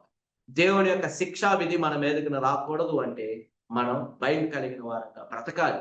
ఎప్పుడైతే భయపడతామో, దేవుడు చూస్తున్నాడని భయపడతామో, దేవుడు కొడతాడు, శిక్షిస్తాడు, హింసిస్తాడు, దేవుడు మనల్ని శపిస్తాడు, దేవుడు ఆయన చేతుల్లోనికి తీసుకొని మనల్ని యాతనకు అప్పగిస్తాడని ఎప్పుడైతే భయపడతాం, ఆ రోజు నుంచి మన యొక్క ఆశీర్వాదం మొదలవుతుంది. భయం లేనివాడై ఆయన మాటలని తృణీకరించేస్తాడు. ప్రసంగిలో 8వ అధ్యాయం అనుకుంటాను కదా, చూద్దామా? ప్రసంగి జ్ఞానవంతుడైన సొలొమోను మహారాజు ప్రసంగి పుస్తకంలో నుండి ఈ విధంగా మాట్లాడతాడు. ప్రసంగి 8వ అధ్యాయము 11వ వాక్యాన్ని చూస్తాం. ప్రసంగి 8వ అధ్యాయము 11వ వాక్యాన్ని చూస్తే, దుష్క్రియకు తగిన శిక్ష శీఘ్రముగా కలగపోవుట చూచి మనుషులు భయమును విడిచి హృదయపూర్వకముగా దుష్క్రియలు చేయుదురు. ఒకవేళ మనం అనుకుంటున్నాం, ఏదో చెప్తున్నాడులే, భయం కలిగి ఉండండి అని మాట్లాడుతున్నాడులే అని మీరు అనుకోవచ్చు. అయితే భయము లేకుండా ఉండటం వల్ల ఏమవుతుందంట? ఏ శాపం వస్తుందంట? ఏమవుతుందంట? అమ్మ చిన్నప్పటి నుంచి మా తాతలు ముత్తాతల నాటి నుంచి మేము వింటున్నాం, ప్రభు రాబోతున్నాడు, ప్రభు రాబోతున్నాడు, ప్రభు రాబోతున్నాడు, ప్రభు రాబోతున్నాడు, మహావేంద్రముతో ప్రభు రాబోతున్నాడు అనే మాటలు మనం చూస్తున్నాం, వింటున్నాం. ఈ రోజు కూడా మాకు అదే చెప్తున్నారు సేవకులు. ఏంటంట? మారడం వల్ల ఏమైనా ప్రభు వచ్చేస్తున్నాడా? మారకపోకుండా ఉండటం వలన ప్రభు వచ్చేస్తున్నాడా? ఎవడెళ్ళికి దిగొచ్చి చూసి వచ్చాడంట, ఎవడెళ్ళి పైకి వెళ్ళి దిగొచ్చి ఆ సంగతులు మనకు చెప్పాడట. ఎందుకు ఇవన్నీ? అక్కడ ఏమైందో మనకు తెలీదు, ఇక్కడ తినుము, తాగుము, సంతోషించుము, లోకంలో హాయిగా బ్రతుకుదాం అని కొంతమంది మాట్లాడు దుష్క్రియలు చేసేస్తున్నారు. అనేకమైనటువంటి దుష్క్రియలు చేస్తుంటున్న వారుగా ఉన్నారు. అనేకమైనటువంటి పాపాలు చేస్తున్నారు. ఎందుకనంటే యెహోవా వలనైనటువంటి భయము లేక. తప్పు చేస్తే శిక్ష కలిగితే భయపడరా? మనకి తెలుసు కదా, సౌదీ అరేబియా కంట్రీస్ అనుకుంటా కదా, మీకు బాగా తెలుసు. చిన్నపిల్లల మీద సెక్సువల్ హెరాస్మెంట్ చేసిన, అయిష్టమైనటువంటి పనులు చేసిన, లేదా ఇంకేమైనా చేస్తే నడి రోడ్డు మీద కత్తి వేసి తల నరికేస్తారని మనకు తెలుసు. అనేకమైన సార్లు యూట్యూబ్లో షార్ట్స్ లో కూడా మనం చూస్తూ ఉంటాం. కఠినమైనటువంటి చట్టాలు ఆ దేశంలో ఉన్నాయి కనుక వారు ఆ దేశానికి, ఆ దేశంలో ఉన్నటువంటి కట్టడలకు భయపడి బ్రతుకుతూ ఉన్నారు. మరి దేవుడు మనకంటే మరింత కఠినమైనటువంటి కట్టడలను దయచేసాడు. అదిగో మీరు ఇలా ఉండండి, మీరు ఈ విధంగా నడుచుకోండి, ధర్మశాస్త్రంలో ఉన్నటువంటి ప్రతి ఆజ్ఞలను పాటించండి, దానివల్ల మీకు నీతి కలుగుతుంది. ఆ విధంగానే నా యందు విశ్వసించండి, నా యందు నిరీక్షణ కలిగిన వారుగా, భయభక్తులు కలిగిన వారుగా బ్రతకండి, అప్పుడు మీకు శాంతియు సమాధాన స్థితి నేను మీకు అనుగ్రహిస్తానని ప్రభు మాట్లాడుతున్నాడు. మరి మనమైతేనో ఏం చేస్తున్నాం? భయం లేకుండా చెప్పొచ్చిన మాటలు ఏనైనా ఉండొచ్చేమో, మనకెందుకులే, లోకంలో ఉన్నామా, తిన్నామా, తాగామా, పడుకున్నామా, తైతక్కలాడి జీవించామా, అయిపోయిందా అన్నట్టుగా బ్రతుకుతున్నాం. ఓవేళ మనం అనుకోవచ్చు శిక్ష రావట్లేదని. ఓవేళ మీరు నిజంగానే ఇక్కడ దుష్కార్యాలను చేస్తూ మీకు ఇష్టమైనటువంటి నడవడికలో బ్రతుకుతూ జీవించు ఉండొచ్చేమో. తుదకు ఒక రోజున ఆయన న్యాయపీఠం ఎదుటకు వెళ్లాల్సింది. ఆ ధనవంతుడైన వాడు కూడా సుఖమైనటువంటి చావును పొందుతున్నాడంట. లోకం దృష్టిలో భక్తిపరుడే ఉన్నాడేమో, లోకం దృష్టిలో యథార్థవంతుడిగానే ఉన్నాడేమో, లోకం దృష్టిలో ఆయన మంచి నడవడిక కలిగిన వాడిగా ఉన్నాడేమో. కానీ తుదకు దేవుని యొక్క న్యాయపీఠం ఎదురుకు వెళ్ళినప్పుడు అతని యొక్క నీతి ఏంటో, అతని భక్తి ఏంటో, అతని ప్రార్థన ఏంటో, అతని యొక్క నడవడిక ఏంటో తేలిపోయిన తర్వాత అట్టి వాడు ఏమైపోయాడంటే జనుల దృష్టిలో మెప్పు పొందుకొని ఉండొచ్చేమో, కానీ దేవుని దృష్టిలో తప్పుడోడు అయిపోయాడు. ఆయన నరకంలోనికి పడి ఉన్నట్టుగా మనం చూడవచ్చు. ఇంకా విధంగా మాట్లాడుకుంటే యోబు భక్తుని జనులందరూ ఏమన్నారు? బిల్దదు, ఎలీఫజు, జోఫరు, బిల్దదు, ఎలీఫజ్ అన్నవారు ముగ్గురు స్నేహితులు యోబుకి. ఎలీహు అన్నవాడు వారికి స్నేహితుడే కానీ చిన్నవాడు. ఆ నలుగురు స్నేహితుల కంటే ఆయన ఎలీహు అనేవాడు చిన్నవాడు. యోబు గ్రంథాన్ని మీరు చదవండి, 42 అధ్యాయాలు అనుకుంటాను ఉంటాయి. అయితే ఆయనంట మంచివాడు, యథార్థవర్తనుడు, నీతిమంతుడు, దేవుని అందలి భయభక్తులు కలిగిన వాడంట యోబు. అయితే ఆ యోబు అన్నటువంటి భక్తుడు మొదట ఆశీర్వాదకరంగా ఉన్న తుదకు ఏమైపోయాడు? శపించబడి ఉన్నటువంటి పరిస్థితి అతని జీవితంలో చోటు చేసుకుంది. వచ్చారు బొలో మన స్నేహితులందరూ వచ్చేసారు. బెల్దదు వచ్చేసాడు, జోఫర్ వచ్చేసాడు, ఎలీఫజ్ వచ్చేసాడు. వీరితో పాటుగా తగునా అన్నట్టుగా ఎలీహు అన్నవాడు కూడా వచ్చాడు. నువ్వు తప్పు చేశావు, నువ్వు పాపం చేశావు, నీవు అన్ని రహస్యంగా ఏవేవో చేసావు, మా ఎదుటిన భక్తి అన్నటువంటి వేషాన్ని ధరించేవాడు అన్నమాట. కత్తిపోటు వంటి మాటలతో యోబుని బాధ పెట్టారు. అయినా సరే యోబు దేవుని అందలి విశ్వాసమును, నిరీక్షణ, భయాన్ని, భక్తిని విడిచిపెట్టగా కొనసాగించిన దానిని బట్టి తదుకు దేవుడు మరలా అతని ప్రార్థనలను, యాచనలను, విజ్ఞాపనలను ప్రభు ఆలకించి అంగీకరించి ఆయన తుదకు ఆయన మరింత రెట్టింపైనటువంటి ఆశీర్వాదానికి వారసుడున ప్రభు మార్చాడంట యోబు భక్తులు. ఇప్పుడు ఈ 2 విషయాలు మనం చూడొచ్చు. ఇద్దరు ధనవంతులే, ధనవంతుడైన వాడు ధనవంతుడే, యోబు ధనవంతుడే. కానీ ఇద్దరిలోనూ భక్తి ఉంది, ఇద్దరిలోనూ విధానాలు బాగున్నాయి, ఇద్దరిలోనూ మంచి నడవడికలు ఉన్నాయి. కానీ ఈ ధనవంతుడు అన్నవాడు ఏమయ్యాడంటే భక్తి ఉన్నప్పటికీ కూడా అతడు వేషధారణ అయినటువంటి భక్తి కలిగి ఉన్నాడు. ధనవంతుడైన వాడు ఏమై ఉన్నాడంటే లోకమందున ఏ విధంగా బ్రతికాడంటే వేషధారణ, మంచిగా బ్రతికి హృదయంలో కుళ్ళు, కల్మషం లేకుండా కాకుండా కపటం కలిగిన వాడుగా బ్రతుకుతున్నాడు. యోబు లోకం దృష్టిలో తృణీకరింపబడిన వాడుగా ఉన్న తుదకు ఆశీర్వదించబడ్డాడు. వీళ్ళిద్దరి యొక్క జీవితాలు ఏమై ఉన్నాయంటే ఇతడేమో పరదేశంలో ఉన్నాడు, ఇతడేమో నరకంలో ఉన్నాడు. చూడండి ప్రియులారా, లోకమందున భక్తి అంటే కొందరు ఏమనుకున్నారంటే పాటలు పాడటం, ప్రార్థనలు చేయటం, వాక్యాన్ని చదువుకోవటం, వాక్యాన్ని ఇతరులకు బోధించడం అని అనుకుంటున్నారు. కాదు. ఇది భక్తిలో ఒక పార్ట్ మాత్రమే, భక్తిలో ఒక కోణం మాత్రమే. మరొక కోణంగా ప్రభు ఏం మాట్లాడుతున్నాడంటే మీరు భయం కలిగి ఉండండి.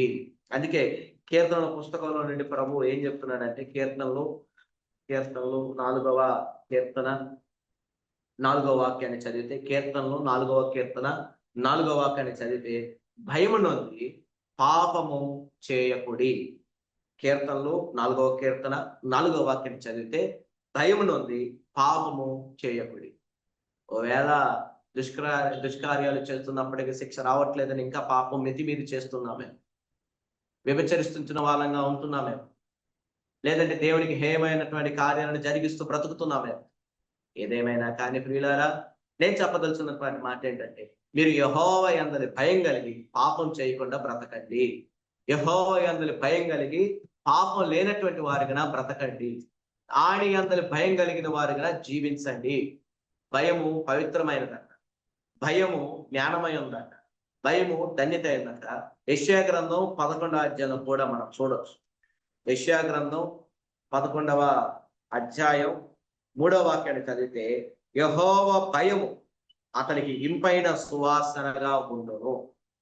యెషయా గ్రంథం 11వ అధ్యాయం 3వ వాక్యాన్ని చదివితే యెహోవా గురించిన భయము అతనికి సువాసనగా ఉంటుంది. సువాసన అంటే సాక్ష్యం, జ్ఞానము, ఎక్కడ ఏ విధంగా నడుచుకోవాలో జ్ఞానం, ధన్యత అంటే ఆశీర్వాదం, పవిత్రత. మన దేహానికి యెహోవా యందలైనటువంటి భయము పవిత్రత దేహానికి కలుగు చేస్తుంది. భయం లేని వాడనైతే ఇదిగో ఏమైపోతాం మనం, భయం లేనట్టయితే మనం ఏమైపోతాం. కాబట్టి నేను చెప్పదలిచిన మాట ఏంటంటే ఉగ్రత కాలం ఇంకా సమయం కొద్దిగా మాత్రమే ఉంది, అత్యంత త్వరలో రాబోతుంది. ప్రకటన గ్రంథంలో మీరు చదివితే గనక 7 బోర్లు చదువుతాం. 7 పాత్రలు చదువుతాం, 7 ముద్రలు చదువుతాం. అవి దూతలకు అప్పగింపబడి మొదట 7 బోరలు చూస్తాం, మొదట 7 ముద్రలు చూస్తాం, రెండవదిగా 7 బోరలు చూస్తాం, మూడవదిగా 7 పాత్రలు మనం చూస్తాం. ఒక్కొక్క బోరకి ఒక్కొక్క చరిత్ర ఉంది, ఒక్కొక్క ముద్రకి ఒక్కొక్క చరిత్ర ఉంది, ఒక్కొక్క పాత్రకి ఒక్కొక్క రకమైనటువంటి చరిత్రను మనం చూడవచ్చు. అక్కడే ఆ ప్రకటన గ్రంథంలో మెన్షన్ చేశారు అవన్నీ కూడా. మరి పత్రికల్లో అపోస్తలుడైన పౌలు కూడా కరాఖండితంగా మాట్లాడుతుంది. దేవుడు కూడా వీళ్ళందరూ మరుగు చేసుకుని మనందరితో ఈ రోజు రాత్రి శుభ తరుణాన మనతో మాట్లాడుతుంది. ఆ యొక్క అంత్య దినాలు రాబోతా ఉన్నాయి. ఆ అంత్య దినాలు రాక మునుపే మన జీవితాన్ని చక్కగా సరి చేసుకొని భయం కలిగిన వాళ్ళంగా బ్రతుకుతూ, ఓవేళ మరణం వచ్చిన, ఓవేళ దేవుడు రాకడే వచ్చిన, ఎత్తబడే వారంగా ఉండాలి. మొదట ఆయన రాకడ వస్తుంది. ఆయన రాకడ ఎత్తబడిన తర్వాత విడవబడినటువంటి మనుషుల కొరకైనటువంటి ఈ ముద్రలు, ఈ బోధలు, ఈ పాత్రలు ఇవన్నీ కూడా మనకు కనపడుతూ ఉంటాయి. మరి విడవబడదామా, ఎత్తబడదామా? ఎత్తబడాలంటే భయం కలిగి ఉండాలి. విడవబడాలి, లోకంలోనే ఉండాలి, పాపంలోనే ఉండాలి అనుకుంటూ నరకానికే వెళ్ళాలి అని నిర్ణయించుకున్న వాళ్ళు భయపడాల్సిన అవసరం. మరి దేవుడి చేతిలో పడటం వలన సొదొమ గొమొర్రా ఏమైపోయిందో చూడొచ్చు. అలాగే భయం కలిగి ఈ రోజైనా ఈ వర్తమానాన్ని బట్టి భయం కలిగి మీరు ప్రార్థన చేసుకుంటే యోనా భక్తుని మనం చూడొచ్చు. నినివే పట్టణాన్ని మనం జ్ఞాపకం చేసుకోవచ్చు. నినివే పట్టణంలో ఉన్నటువంటి వారు రాజు మొదలుకొని చిన్నవాడు, చిన్నవాడు మొదలుకొని రాజు, ఆ దేశంలో ఉన్నటువంటి పశువులు కూడా ఉపవాసం ఉన్నాయి. మరి పడున్నటువంటి భయాన్ని బట్టి నినివే పట్టణానికి కలగనైనటువంటి శోధన్ని, ఉగ్రతను దేవుడు ఏం చేశాడంటే తొలగించేశాడు. వారిని జ్ఞాపకం చేసుకుని ప్రభు వారిని ఆశీర్వదించారు. దుష్కార్యాలు చేస్తున్న వాళ్ళగా ఉంటే బ్రతికామనుకోండి, మనకి శిక్షా విధి చాలా ఘోరంగా ఉంది. అది ఎవరి వలన కలుగుతుందంటే ఆ శిక్షా విధి దేవుని చేతనే కలుగుతుంది. అందుకే పౌలు అన్నారు, జీవము కలిగిన దేవుని చేతులు పడుట భయంకరం. ఒకవేళ మారు మనసు పొందుకొని ప్రార్థన చేసుకున్నాం అనుకోండి, ఆ ప్రార్థనల వలన పరిమళ ధూపముగా ఆ ప్రార్థన ఆయన సన్నిధిలోకి చేరుట వలన ప్రభు మనల్ని క్షమించి, ఎంత ఘోరమైన పాపాన్ని ప్రభు క్షమిస్తానని ప్రభు మాట్లాడాడు కదా, ఆ పాపాలను ప్రభు క్షమించి మనలందరం కూడా ఆశీర్వదించడానికి సంసిద్ధమైన వారిగా ప్రభు ఉన్నాడు. మారు మనసు పొందిన వారందరికీ ప్రభు రక్షణ, ఆయన యొక్క రాజ్యంలో స్థానాన్ని ప్రభు దయచేస్తున్నారు. మరి భయం కలిగి బ్రతకడానికి ప్రయత్నం చేద్దాం. ఈ భయము ఈ అంత్య దినాలలో చాలా అవసరం. ప్రార్థన ఎంత అవసరమో, విజ్ఞాపన యాత్రలు ఎంత అవసరమో, వాక్యం ఎంత అవసరమో, సహవాసం ఎంత అవసరమో, భయము కూడా దేవుడి అందరి అంతే అవసరం. ఆ భయంతో పాటుగా భక్తి మరింత అవసరం. కాబట్టి ఈ మాటలన్నీ కూడా పరిశుద్ధాత్మ దేవుడు మన వినికిడిలో నూరంతల ఫలభరితంగా మార్చి ఆశీర్వదించి వర్ధిల్లింపజేయను గాక. ఆమేన్, ఆమేన్.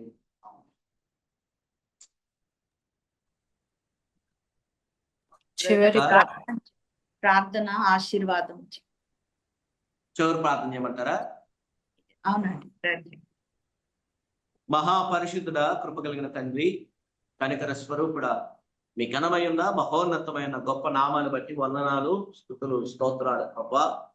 గడిచిన కాలం అంతా కూడా మీ ఆరోగ్యకరమైన రెక్కల చాటు నీడల్లో భద్రపరిచి ఈ 2026వ సంవత్సరం అనే దయాకిరీటాన్ని ధరింపచేసి జనవరి, ఫిబ్రవరి, మార్చి మాసాలను దాటి ఈ ఏప్రిల్ మాసంలోనికి ప్రవేశించి ఈ శనివారపు దినాన నీ నామాన్ని గణపరచడానికి, నీ నామాన్ని చేరి స్తుతించడానికి మీరు కృపను అనుగ్రహించున్నందుకనే వందనాలు, స్తోత్రాలు ప్రభా. అయా ఈ యొక్క జూమ్ మీటింగ్ ద్వారా ప్రభా విదేశాలలో ఉంటున్నటువంటి మా ఆత్మీయులైన వారందరిని బట్టి మీకు వందనాలు, స్తోత్రాలు ప్రభా. ఈ యొక్క అయా గ్రూపును, ఈ యొక్క జూమ్ యాప్ ద్వారాగా పరిచరణ కొనసాగిస్తున్నటువంటి అయా ఎస్తే రాణి అక్క గారిని బట్టి మీకు వందనాలు, స్తోత్రాలు. వారికి సహకారంగా ఉంటున్నటువంటి గ్లోరీ అక్కను బట్టి మీకు వందనాలు, స్తోత్రాలు ప్రభా.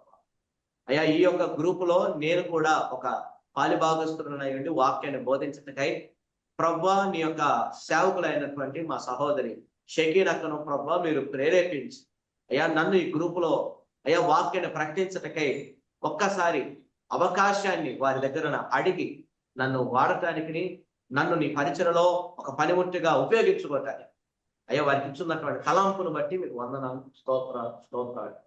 అయ్యా ఈ యొక్క ముగ్గురు సహోదరులను మీరు జ్ఞాపకం చేసుకోండి. అయ్యా ఎస్తేరక్క ఇంకా ఇలాంటి పరిచయలు కొనసాగించడానికి, ఇంకా వారి పరిచయలు, అక్కడ ఉన్నటువంటి పరిస్థితులు, అక్కడ ఉన్నటువంటి ఆత్మీయ యొక్క స్థితిగతులు ఏమై ఉన్నాయో మాకు తెలియదు.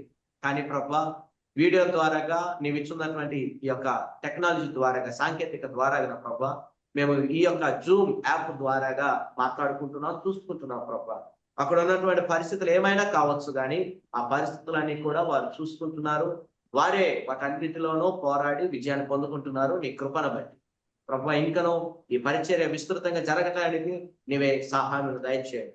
మరి పరిచర్య కొరకే సహకరిస్తున్నటువంటి గ్లోరీ అక్కను కూడా ప్రభువా మీరు ఆశీర్వదించండి. ఎస్తేర్ అక్క వారికి ఆరోగ్యాన్ని, గ్లోరీ అక్క వారికి ఆరోగ్యాన్ని, స్వస్థతలను, క్షేమాన్ని, వారి ప్రయాణాల్లోనూ, వారు చేస్తున్నటువంటి పరిచర్యకును, వారు చేస్తున్నటువంటి ఉద్యోగాలకు ప్రభువా మీరే క్షేమాన్ని, నెమ్మదిని, సమాధానాన్ని, దీవెనలను మెండుగా మీ ఆకాశపు వాక్కులను తెరిచి వారి కొరకే అనుగ్రహించమని ప్రార్థిస్తున్నాం. అదేవిధంగా ప్రభువా మా యొక్క సహోదరి అయినటువంటి షకీనక్క, వారి యజమానులు, వారి యొక్క సంతతిని, వారికి అప్పగింపబడినటువంటి పరిచయను కూడా మీరు దీవించండి, ఆశీర్వదించండి.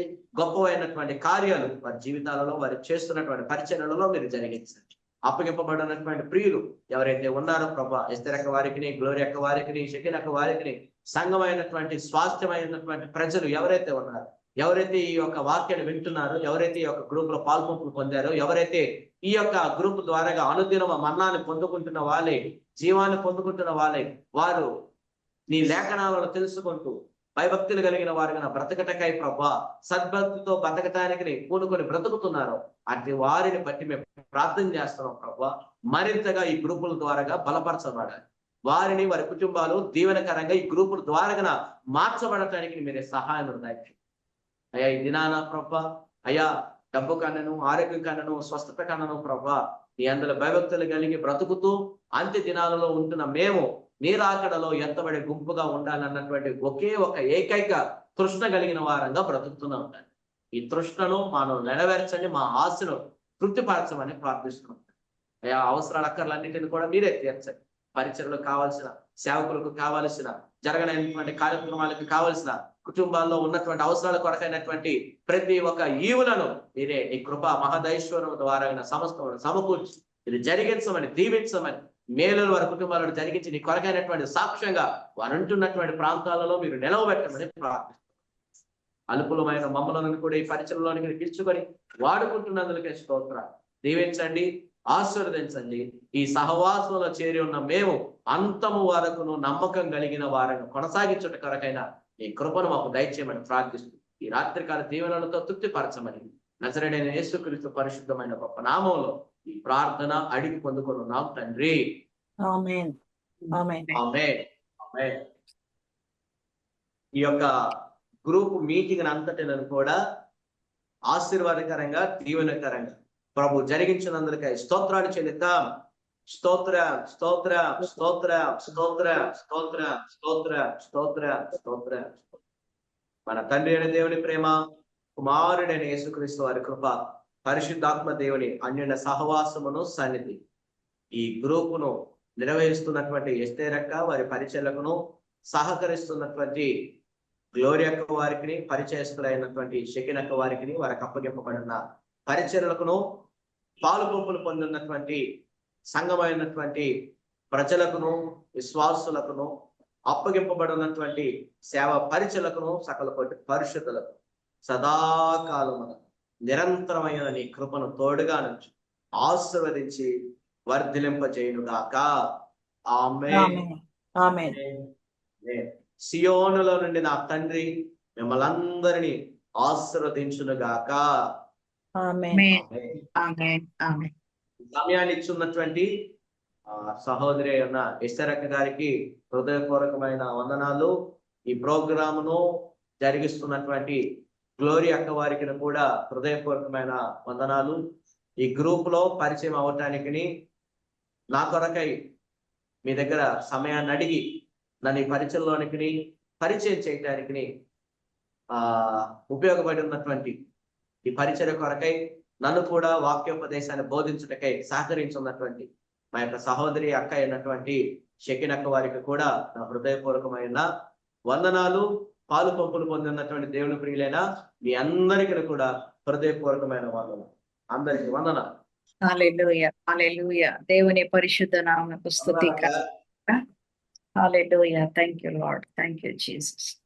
దేవుని నామానికి స్తుతి కలుగునగాక.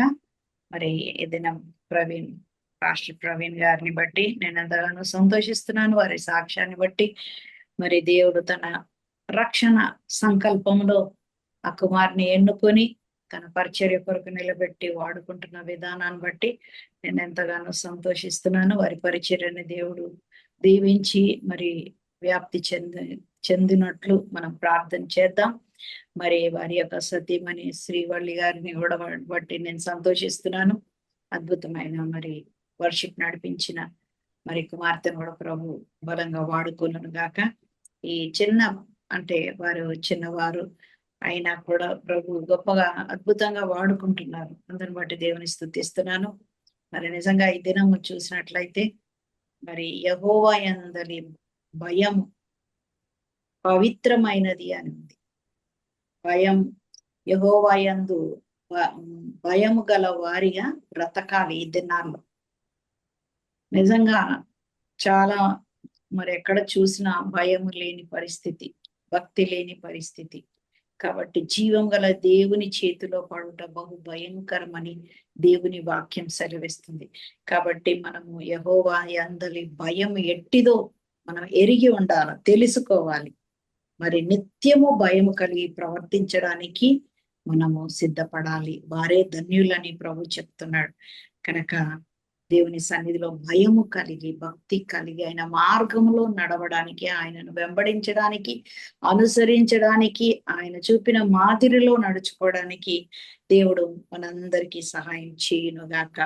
మరి భయము కలిగి పాపము చేయకుడి అని దేవుని వాక్యం సెలవిస్తుంది. ఇది ఒక అంత్యకాలం కాబట్టి, అంత్య దినాల్లో రాకడ సమయంలో ఉన్నాం కాబట్టి మరి ప్రతి ఒక్కరు కూడా భయం కలిగి ఆయనను వెంబడించడానికి, మరి పాపం విషయములో లోకము, పాపము, శరీరము, ఇచ్చల నుండి ఆ యొక్క పాపము నుండి మనం విడుదల పొందాలి. దేవుని అందరి భయము పవిత్రమైనది కనుక మరి ఆయన చేతిలో పడకముందే ఈ అంత్య దినాల్లో, చెడు దినములలో ఉన్నాం, అపాయకరమైన దినాల్లో ఉన్నాం కనుక దేవుని యొక్క రాకడ అతి సమీపంలో ఉన్నది. మనం ఎత్తబడే గుంపులో, ఎత్తబడే సంఘంలో, సార్వత్రిక సంఘంలో మనందరం చేర్చబడాలంటే దేవుని అందరి భయము, భక్తి చాలా మరి అవసరమై ఉంటుంది. కాబట్టి మనం అందరము దేవుని అంది భయభక్తి కలిగి మరి ఈ చివరి దినాల్లో ఆయన కొరకు ఒక ఎదురు చూపుతో, యెహోవా రమ్ము అన్నట్టుగా మనం ప్రభు కొరకు ఎదురు చూపుతూ ఉండే వారంగా ప్రభు మనందరినీ సిద్ధపరచాలి. మరి యోబు అయితే యెహోవా యందు ఎంతో ధనవంతుడు అయినప్పటికీ గొప్పవాడు అయినప్పటికీ దేవుని అందరి భయం, భక్తి కలిగిన వాడుగా ఉన్నాడు. ఆయన ఎంతో శ్రమ పడినప్పటికీ మరి నా ప్రభువును నేను చూస్తాను అన్న ఒక ధైర్యంతో మరి భక్తిని విడిచిపెట్టకుండా మరి దేవుని వెంబడించి చివరికి మరి తాను దేవుని కృప పొందిన వాడయ్యాడు. కృప పొంది పోగొట్టుకున్నదంతయు రెండంతలుగా అనుభవించాడు. కనుక మరి భక్తిహీనంగా మనం ఉండకుండా భయంతో, భక్తితో దేవుని వెంబడించే వారంగా ఆయన మార్గంలో నడవడానికి దేవుడు మనందరినీ బలపరచునుగాక.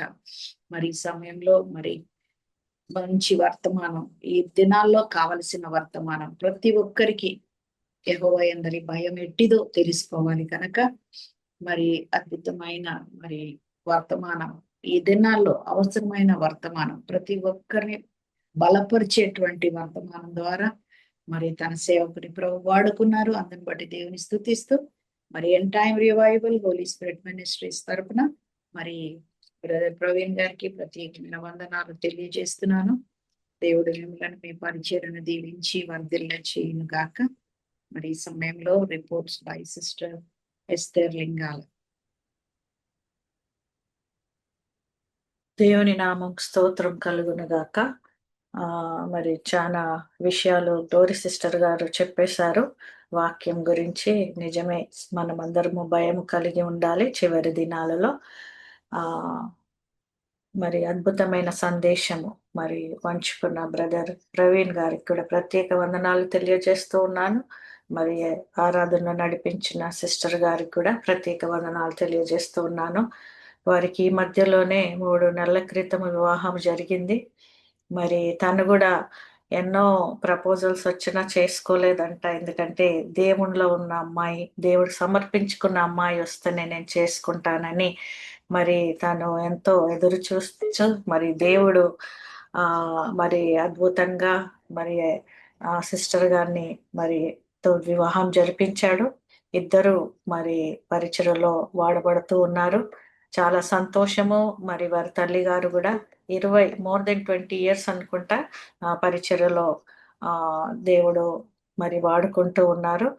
మరి సిస్టర్ షకీనా గారికి కూడా ప్రత్యేక వందనాలు. ప్రతి వారము మరి ఒక సేవకులను పరిచయం చేస్తూ దేవుని ఆశీర్వాదాలు పొందుకుంటున్నారు. మరి అందరం కలిసి పరిచర్యను దేవుడి పరిచర్యను చేయాలి. మరి సమాధానంతో, ఐక్యతతో, ప్రేమతో అన్నప్పుడు దేవుడి కార్యాలు ఇలా జరిగిస్తూ ఉన్నప్పుడు చాలా సంతోషము.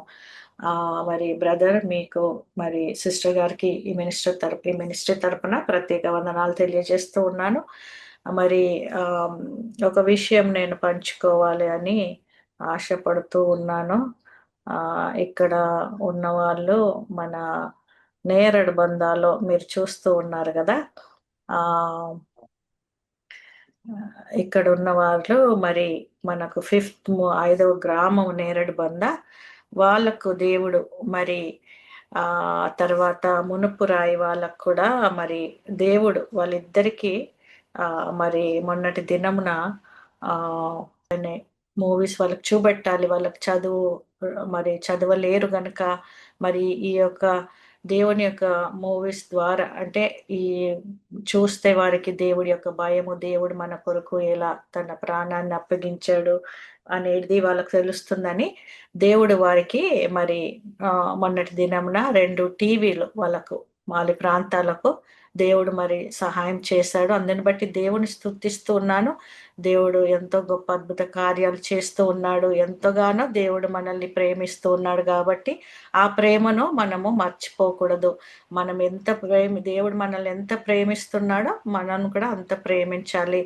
మరి వాళ్ళు కూడా కింద కూర్చోడానికి కూడా వాళ్ళకు మరి ఒక కవర్ వేసుకొని కూర్చునే వాళ్ళు, వారికి కూడా దేవుడు మరి కూర్చోడానికి చేపలు కూడా మరి దేవుడు సహాయం చేశాడు.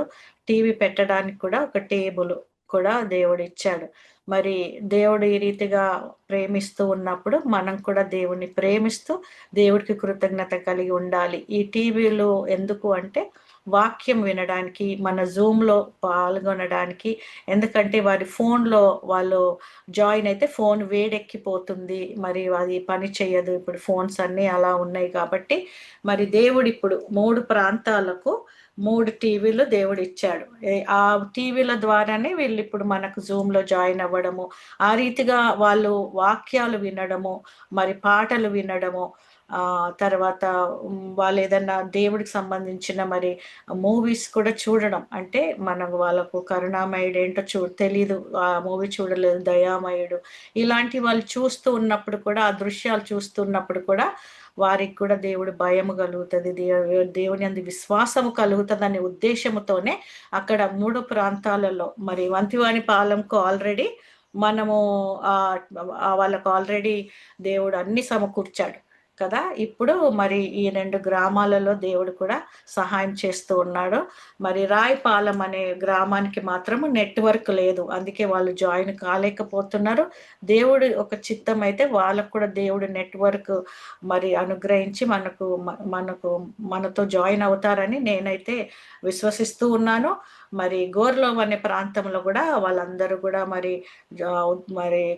ఉద్యోగాల కొరకు వెళ్ళారు, కొంతమంది ఉన్నారు అక్కడ. ఎవరు మరి ఫోను ఈ జూమ్లో పెట్టేవాళ్ళు లేరు అని రాము చెప్పాడు. కానీ ప్రార్థన చేద్దాం. ఇప్పుడు ఈ 3 కూడా మరి ఎంతో దేవుని ఆశ కలిగి వాళ్ళు జాయిన్ అవుతున్నారు. మీరు అందరు స్క్రీన్ మీద చూడొచ్చు. చిన్న పిల్లలు కూడా మరి కూర్చొని ఉన్నారు. మరి దేవుడి మీద వారికి ఉన్న ఆసక్తిని బట్టి నేను ఎంతో సంతోషిస్తాను కదా. వాళ్ళు అక్కడ ఏమి వాళ్ళకి ఫెసిలిటీస్ లేకున్నా కానీ వాళ్ళు టైంకు జాయిన్ అవ్వడము, దేవుడి వాక్యం విని వీళ్ళందరూ చివరి దినాలలో దేవుని ఆత్మ పొందుకొని దేవుని కొరకు బలమైన ఒక యథార్థమైన సాక్షులుగా నిలబడాలని నా ఆశ, నా ప్రార్థన. కాబట్టి ఇది దేవుడు ఇచ్చిన పరిచర్య. దేవుడే మరి బిడ్డలను పరిచయం చేస్తాడు. మరి 5 సంవత్సరాలలో 5 గ్రామాలను చూసుకునే కృపను దేవుడు ఇచ్చినందుకు దేవుడికి వేలాది వందనాలు, కృతజ్ఞతాస్తుతులు చెల్లిస్తున్నాను. మీరందరూ కూడా ప్రార్థన చేస్తున్నారు, వీరి కొరకు ఎంతో సహాయం చేస్తూ ఉన్నారు. ప్రార్థనే పరిష్కారం కనుక మీరు ఈ గ్రామాల పేర్లు మీరు ఒకవేళ మీకు పలకడానికి రాకపోయినా, మీకు గుర్తులు లేకపోయినా 5 గ్రామాలు అని చెప్పండి. దేవుడికైతే తెలుసు ఆ గ్రామాల పేర్లు. మీరు ప్రార్థన చేయండి. ప్రతి మీ అనుదిన ప్రార్థనలో జ్ఞాపకం చేయండి. ఈ బిడ్డలను అందరూ దేవుడు మరి రానున్న దినాలలో బలమైన సాక్షులుగా నిలబెట్టాలి. మరి వారిని ఎవరినైనా దేవుడు ప్రేమిస్తాడు. మరి ఎవరు వెళ్ళకపోయినా దేవుడు వాళ్ళని దర్శించి వారిని ప్రేమించాడు. కాబట్టి మనం కూడా దేవుని ప్రేమను చూపిస్తూ మరి దేవుడి సేవలో ముందుకు సాగాలని నేను ఆశపడుతూ ఉన్నాను. Thank you so much once again. మీరు అందరూ ప్రార్థన చేస్తూ ఉన్నారు. Keep praying for this ministry. మరి విజ్ఞాపన ప్రార్థనలు పాల్గొన్న మీ అందరిని కూడా దేవుడు దీవించి ఆశీర్వదించును గాక.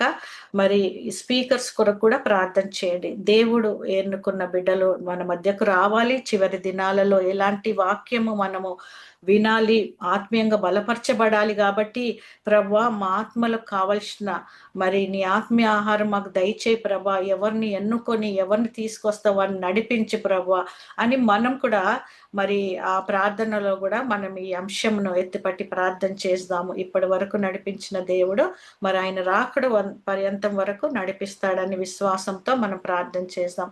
Thank you so much once again for your prayers and support. మీ అందరూ మరి మీ సహకారాన్ని బట్టి నేను ఎంతో సంతోషిస్తూ వందనాలు చెల్లిస్తూ ఉన్నాను. మరి ఈ లింక్ను కూడా మీరు షేర్ చేయండి. ఎంతో మంది జాయిన్ అయితే దేవుని ఆశీర్వాదాలు పొందుకోవాలి. కాబట్టి మీ స్టేటస్లో కూడా పెట్టండి. లింక్ను మీ ఫ్యామిలీ ఫ్రెండ్స్కి షేర్ చేయండి. దేవుని ఆశీర్వాదాలు పొందుకోండి. Thank you so much once again. God bless you all. We will end this meeting right now.